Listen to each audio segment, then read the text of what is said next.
Ang sugo gyud sa Ginoo nato mga igsuon mao gyud ang paglakaw. Unya mulakaw ta aron isangyaw ang ebanghelyo. Lingi ay mong tupad ing na kapila na ka nakasangyaw. Ing na kuno. Karon sa ako mong sugoon lakaw og pamaligya ang raffle tickets. No? Kaya nga naman, ang ebanghelyo sa atong raffle ticket, nag-ingon, listen, unite, and build. Paminaw sa pulong sa Ginoo o sa panginahanglan sa Ginoong sa Kristohanong katilingban, pakighiusa niini, binaagi sa pagpalit ninyo og mga raffle tickets, unya we can build atong mga projects dinhi og sa atong community. Ang gisangyaw sa mga apostoles mao ang kaluwasan, lawas o kalag. Nya kaning Ginoo basta mosugo din ni siya, kahibaw na ni siya daan nga naay kontra nga mubabag sa iyang mga sinugo. Og kinsa man ang kontra, gisgutan ni San Pedro diri sa unang pagbasa, ang yawa. Ang yawa. Matud pa niya, ang yawa kuno murag leon nga nagsigig libot-libot, nagmob, nangitag iyang tukbunon. Imagine kuno ikaw maglakaw ka, nya gilibot-libutan na kag mga leon. Ang sa imong bation, lingay mong tupad ina, unsa imong bation, ang leon agmob na, nya gaagas ng laway ba, kay galaway ng gatanaw nimo ba? Unsa may imong bation? Nya unsa imong buhaton? Mudagan ka. Dagan yun. Nya mas kusog ba na mudagan nimong leon? Patay ka. Matod pa ni San Pedro, mao na ni, sukli siya. Liguna ang imong pagtuo. Ha? Sukli siya. Liguna ang imong pagtuo. Nya sukli dayon ang yawa. Sa inyong paminaw, kining atong pagtuong Katoliko makasukol dig yawa. Kinsa ninyo dinhi ang wa gyud masuko sugod adtong January 1 hangtod karon, ta sa kamot. Tanawa to na pildi na siya wa. Wa mo musukol siya wa, ni paundayon, ni pauraray mo siya wa. Kinsa gyud ninyo ang wa gyud kapanglibak or makaapil anang libak-libak sugod adtong January 1 hangtod karon, ta sa kamot. Pildi na mo siya wa. Kinsa ninyo ang wa gyud kapamakak sugod adtong January 1 hangtod karon. Nay uban nakasukol anang dapita. Congratulations, duha ka buok. Basta ka na mamakak. So, mao na sukli ang yawa. Nya unsao man ato pagsukol siya wa, gamiton ang pagtuo ngano man, nganong mao man gisangyaw nila ni San Pedro, nya gisuwat ni San Marcos tungod kay si Kristo niingon diri sa atong ebanghelyo, ang motuo maluwas, ang dili motuo silutan. Kung motuo kuno ta sa gisangyaw sa ebanghelyo, mga ebanghelista, maluwas ta. Pero di ta motuo silutan ta. Nya ni sumpay din si Kristo. Ug mao kini ang mga timaan sa motuo. Naay mga timaan. Sa akong ngalan maghingilin silag mga yawa ug manulti silag lain-laing mga sinultihan. Dili ni siya ni si sarili nga ang lain-laing sinultihan kana bitang di ka masabtan. Part sad na siya pero di gyud ni si sarili kana mga anak ka ba. Pero part sad na siya. Depende las inspiration sa Holy Spirit. Kaning lain-laing sinultihan, mahimo kang linguist, kamao kang mosabot sa ubang mga sinultihan o sa uban nga mga pamaagi sa komunikasyon. Kay ang komunikasyon kanang pagsulti, either words or actions man na siya. Nya para nako ug ako'y pa-interpreton ani, lain-laing sinultihan masabtan ra gina nimo basta nahigugma ka sa tao. Tanawa nang naghigugma ay dali kay na sila magkasabot. Aksyon pa lang sa mata, kasabot na sila. No? Gawantay mo? Kana bang naghigugma ay ba? Oh, sa mata mo makikita ang aking salita. Nana. Adi tinood, wala mo kasuway ana. Hantod gani karon. Sininyasa ra man gani sa mata. Wa nay pulong oy. Wa pulong mata ra. Oh. Na mo gislay giingon, actions speak louder than words. Nabuangon. Onya, kung makakupot mo mga halas o makainom mo hilo, dili mo maunsa. Grabihan ning gahoma Tistingi, guli ninyo sa inyo, inom mo muriatic acid. Ing na, I believe in God. Kalak. Inigladok ni mo, ikaw patay na gawin. Awasay siguro, basin. Ang pasabot ani, sa akong ubos nga pagsabot, kana bang wa nimo tuyo aba, kana bang gikuanan ka, giatake ka, gihiluan ka, o kaha, wa lang nimo damha, nakakupot kag mga halas na malala, kinsa man ang mga halas na malala, kana mga hudas sa atong kinabuhi. Mga hudas ba? Purti nimong kupot-kupot, nya doon na day laing gikuptan.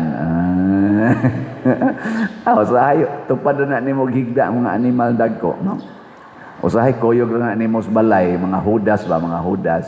Pero dili ka maunsa, pasabot, dili ka madala sa pagpakasala. Kung asawa ka, sige kag kupot-kupot sa imong bana, nya lain day ang gikuptan, moingon ka hudas ka. Pero I love Judas. I love you, Judas. Pareho ni Kristo ba? Gihigugma mo niya sa Judas, God. Wala niya higugma. Gihigugma. Si Judas lay wa mahigugma niya. Nang gihigugma to ni Jesus. O niya, itapio ninyo ang inyong mga kamot sa masakiton ug maayo sila. Mo nang ayaw na mo pagsigig pa, hiling-hiling din his pari yun. Ang pari nasa ni siya'y gahom. Kamo kay nagtuo mo Ginoo nasa mo'y gahom. So ayo, kanang inyong inahan nga nagtinga-tinga na tapinis inyong kamot. Ana, awa di ba mohunong na ang iyang tinga-tinga. Luwas na. Oh, ana. Malinaw na siya. Di naman na mo ginawa. Mao magundaan kaayuhan ang the greatest kuan gyud og final and complete healing sa atong physical illness kana yung death. Tanawa ang mga doktor basta nagginhawa pa ka, hala daghan kay gipamutang na. Tanawa inighunong sa imong ginhawa, panangtango na to nganuan, healed naman. Unsa pa may kapuslanan nato nga ayo naman na siya. Ana. No na, mo na atong gahom. Kasabot, dili ta mailad siyawa. Pastilano, kung nagsunod paani ang atong mga politicians karon dinis Pilipinas. Sa inyong tanaw do na kay nagsunod ani nga kanang musukol gyud og yawa, nya mogamit gyud ilang pagtuo nga Dios nun. Sikapa kunos mga Marcos group na ay naggamit nila ani.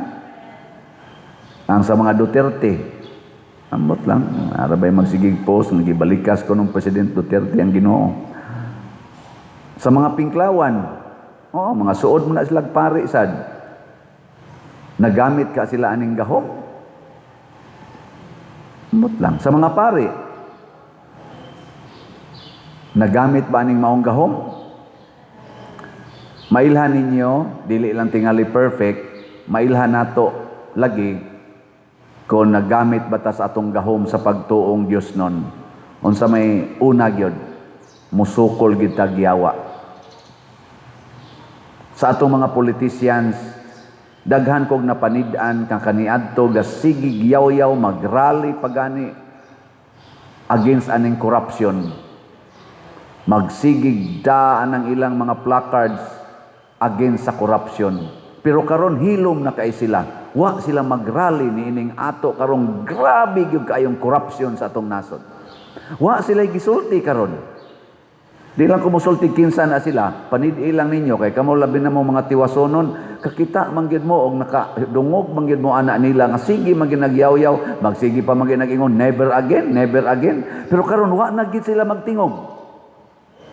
Na porte manggid ning grabihas corruption karon. Mao man ni ang matud pa sa ubang mga politician bisan sa mga analyst, karong administrasyon na karon pa nahitabo ning corruption nga trilyon-trilyon unya wa gyoy nanubag wa gyoy naparusahan. Kinsa man noy mga nangapriso og daghan kay kaso ang nitug-an nga kini mao ni ang korupsyon. Mao ni ang gada sa korupsyon. Maoy nangapriso, maoy daghang kaso, maoy naas bilangguan. Grabe kay karon pero kadtong na nagsinggit sa una anti-corruption, anti aning mga unsa pa dihang mga krimen sa atong katilingban, hilom sila karon nabuntog sa yawa. Wa na musukol. Congratulations sa misukol.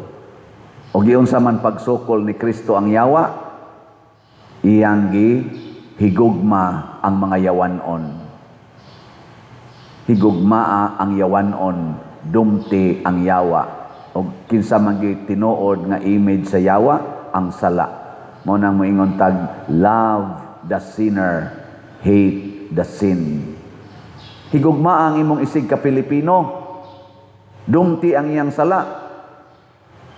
O ibutang nato katong former President Duterte, naagi to siya sala, crime against humanity. Ang pangutana, nahigugma kaniya o imo sad siyang gibaliwala? Mao nang imo siyang gipapriso didto sa dahig karon. Nawa gani siya kaso dinis ato sa Pilipinas. Unsa man na siya? Dili sa kana crime against human right. Isip Pilipino. Ikaw karon nasuko ka ni kunuhan gipang molestiya nga mga minors. Pero naghimo sa kag abortion. Dili din na crime against humanity ang abortion nga mag-average na kuno karon og 73 million abortions every year sa tibuok kalibutan. Di na crimes against life ang abortion. Hoy, tubag. Anya, ngano wa may nagtingog ana? Sige, crime sa nang mumulestiya ka. Hikap ang pari sa minor, priso dayon. Pero mukumot sa iyang bata o mupatay sa iyang bata sud sa iyang tiyan ang inahan, dili crime. Nya 73 milyon na sila kabuok kada tuig. Wa ta ma-alarm ana, mga inahan nagpatay sa kaugalingon nilang anak sud sa ilang tiyan with the assistance of medical abortionist. Di ta ma-alarm ana. Dili ta sakitan. Dili na insulto ni Mama Mary. Dili na crime against the gospel. Kita mga Katoliko, nakusog kay mo inom anang mga pills. Magpalaygit pa. Magpabasiktomy. Di din na crime against life.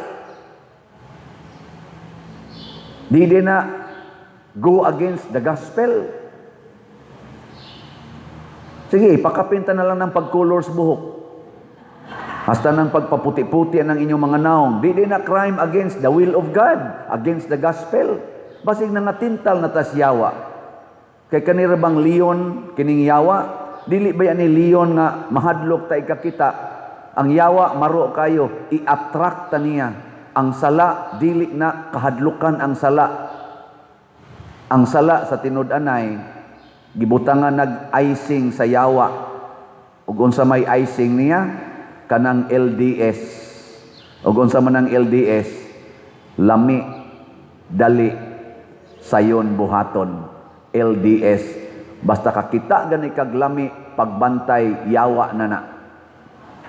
Makakita gani kag dali nga paagi para makabot ang imong gipangandoy yawa na na.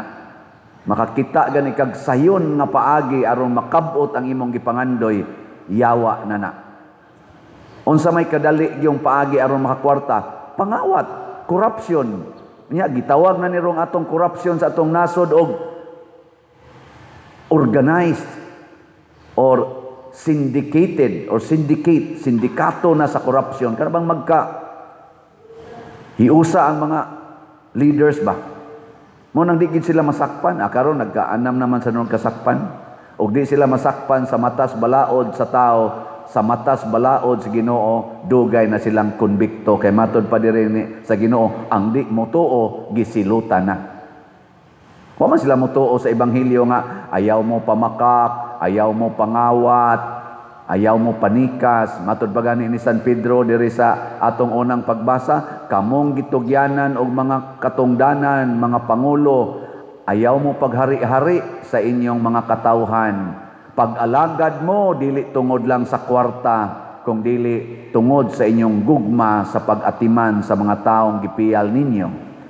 Giyahi sila, pinaagi sa maayong panigingnan. Di ba? So, kana ron sila, sakpan na na, gisilutan na na. Bisag ikaw karong ni Simba din nya sige kag promote anang mga pills, kanang abortion, vasectomy, kanang ligation, okay ra kay na nimo, gisilutan na ka. O tanawan nang nagpaputi silang naong, di ba magkaratol-ratol, mo na silot nila. Dana magsige pangiskis kilay, magkaratol-ratol na, labi nagmaigo nag-uwan, mublad, munsa na mublat man na diya. Insa ako naman ning gipatato pa dir, mao gyapon, maratol gyapon ka. Ug di ka maratol sa imong naong, maratol ka sa imong kinabuhi. Dali kay ka maratol. Timaan na ng mga nagpalaygit, kanang sige ginog pills, hadlukan kay na sila. Basta naa gani mga bati nga sitwasyon, amana din na sila. Pero tanawan ang wa gibuhat, gidawat ra gid ang kamatuoran, bisag maglinog pa, relax kay na sila. Di na managan, pero kana nga ang mga nagsigig pangusab ng ilang mga naong, pangusab ng ilang mga balay, panindot yung ilang mga balay, ni ang ilang silingan, ilan nang gialihan ang daan, kay gikural na nila, mga ratulon kay na. Tanawa na karon taod-taod mulinog ni. Bima mo siyagit na. Ana na sila. Ni ang magunag siyagit ang nagwali. Wala siya. So unsa man para mabuntog ang yawa, higugmaa ang makasasala, dumti ginang sala. Mailhan nato sa ato mga politicians, bisag dili perfect. Naaroy mga gipanglutos, gipang priso, gipang impeach, gipang hulga, pero musulti lang gyapon bisan pag nagkalisod-lisod na. Congratulations nila. Congratulations. Pero naay gasigig lutos, ila ang gahom, ila ang malita nga kwarta, ila ang mga desisyon sa atong nasod karon, pero ang mga naong mura na og nikupos. Daghan pa kay silang mga sakit. Galisod na narog katog sila. Kay gisilutan na. Gisilutan na. Silot pa more. Pero mag-usab na sila, ilan ang iuli ang tanan nilang mga gipangkawat, gitawag nag restitution, o niya mutugan na sila nga sila nangawat, the truth will set you free. Mo na nahitabo sad ni San Pablo. Si San Pablo, 14 niyang panglutos sa mga Kristiyano sa dihang nidawat na siya ni Kristo, wa na gyud, relax na gyud kay siya. Ningon dayon siya nga, I become all things to all men. Murag matud pa niya, wa na gyud, kamao na gyud siyang mupuyo bisag unsa pay kahintang, relax kay siya. Gilas na lang lingi sa imong tupad. Ning na relax ra ka. Na relax.